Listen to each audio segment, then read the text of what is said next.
అనుకూలము ప్రతికూలము రెండు మాటలు లేవు. మోక్షగుండం విశ్వేశ్వరయ్య గారి గురించి తెలియని వాళ్ళు ఉండరు. మహానుభావుడు. భారతదేశంలో సాంకేతిక రంగమునందు ఒక మహర్షి సదృశుడు. అటువంటి మోక్షగుండం విశ్వేశ్వరయ్య గారి చరిత్ర మీరు ఎప్పుడన్నా చదివితే తెల్లబోతారు. 13వ ఏట తండ్రి చనిపోయారు.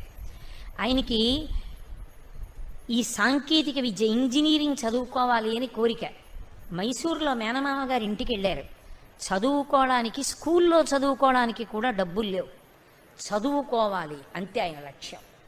ఆ లక్ష్యం కోసం మోక్షగుండం విశ్వేశ్వరయ్య గారు పడినటువంటి శ్రమ చదివితే అసలు ఇలా ఎలా చేశారనిపిస్తుంది. ప్రతిరోజు తన ఇంటి నుంచి 10 మైళ్ళ దూరం నడిచి ఒక మంత్రి గారి ఇంటికి వెళ్ళి వాళ్ళ పిల్లలకి ట్యూషన్ చెప్పేవారు. మళ్ళీ 10 మైళ్ళు నడిచి ఇంటికి వచ్చేవారు. 20 మైళ్ళు అంటే దగ్గరగా 25 కిలోమీటర్ల కన్నా ఎక్కువ. అంటే రోజుకి 25 కిలోమీటర్లు నడిచి ఒక పిల్లవాడు, ఇంకా హై స్కూల్ చదువు కూడా చదువుకోని పిల్లవాడు 25 కిలోమీటర్లు ప్రతిరోజు నడిచి మంత్రి గారి పిల్లలకి పాఠం చెప్పి డబ్బు సంపాదించి ఆ డబ్బుతో స్కూల్లో చదువుకుని కష్టపడి తెచ్చుకున్నటువంటి స్కాలర్షిప్తో పూణే ఇంజనీరింగ్ కాలేజ్లో చదువుకుని ప్రపంచ ప్రఖ్యాతమైనటువంటి గోల్డ్ మెడల్ సంపాదించారు. మోక్షగుండం విశ్వేశ్వరయ్య గారు సంపాదించారు అనకండి.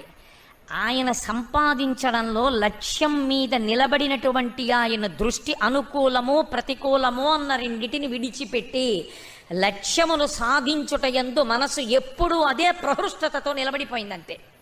అదే సంతోషం. నేను ఆ లక్ష్యం వైపుకు అడుగులు వేస్తున్న ప్రతి అడుగు రోజు 20 మైళ్ళు నడిచొచ్చినా నేను చదువుకోవడానికి డబ్బు వస్తుంది. ఇప్పుడు నేను చదువుకోగలను. 20 మైళ్ళు నడిచిన పిల్లవాడికి తండ్రి లేడు, తల్లి దగ్గర లేదు, మేనమామ ఇల్లు, పేదరికం, తినడానికి సరియైన తిండి లేదు. ఎంత కష్టపడ్డాడో. నాకు పేరు చెప్పడం ఇష్టం లేదు. ఇప్పటికే హైదరాబాద్లో ఉన్నారు. మా గోపాలకృష్ణ గారికి తెలుసు బాగా. ఆయన ఇంజనీరింగ్ చదువుకోవాలని కోరిక. ఓసారి ఇంజనీరింగ్ సీట్ వస్తే డబ్బు లేక వదిలేశాడు. రెండవసారి ఇంజనీరింగ్ సీట్ వస్తే అన్నయ్య వదిన పడుకుంటే బయట చిన్న వరండా ఉండేది. నాకు మీరు అన్నం పెట్టినా పెట్టకపోయినా వరండాలో పడుకోవడానికి అవకాశం ఇవ్వండి, ఇంజనీరింగ్ చదువుకుంటానని అడిగాడు. ఉన్నదే ముగ్గురం